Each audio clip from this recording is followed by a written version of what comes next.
that'll be the end. I've left instructions. If they do it, they get obliterated. There won't be anything left. Now, for those wondering, that is Trump giving Iran a warning, saying that his advisors have been given instructions for Iran to be obliterated if he is assassinated. Now, what's interesting is how this narrative has been in play for a while, as we saw back in 2022, how Iran's supreme leader shared an animated video depicting an assassination of Donald Trump. Now, I find the timing of this all very interesting, how we have the Super Bowl this Sunday, and we have Trump to attend this Super Bowl, and he will actually be the first sitting president to go to a Super Bowl. So this is all happening within the same week that we have Trump warning Iran that they will be obliterated if something happens to him. While we also had this huge news coming out yesterday, how Trump is saying that the US will take over Gaza. And not to mention how there was a large-scale nuclear exercise planned in New York. Now let me go back to the Trump attending the Super Bowl situation, where the stadium that the Super Bowl will be taking place at is called Caesars Superdome. Now coincidentally, the first assassination attempt on Donald Trump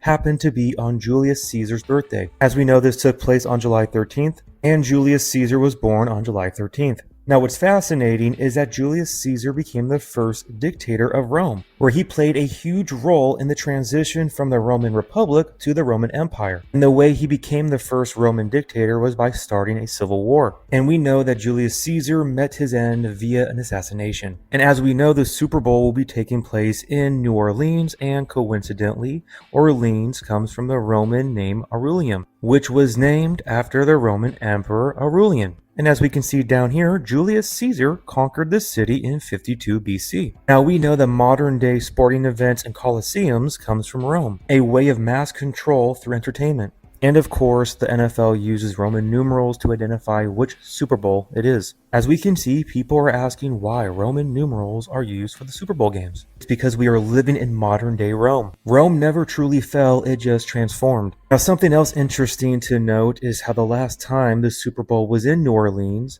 there was a blackout. So the question is, will something happen at this Super Bowl? Where the stadium that the Super Bowl is being played at is where the team the Saints play at. You know, saints like believers in Jesus Christ. Now clearly this is all speculation, and I am not predicting that something is going to happen, but there's a lot of weird things going on right now. We need to remember how World War I kicked off. It was by an assassination upon a political leader.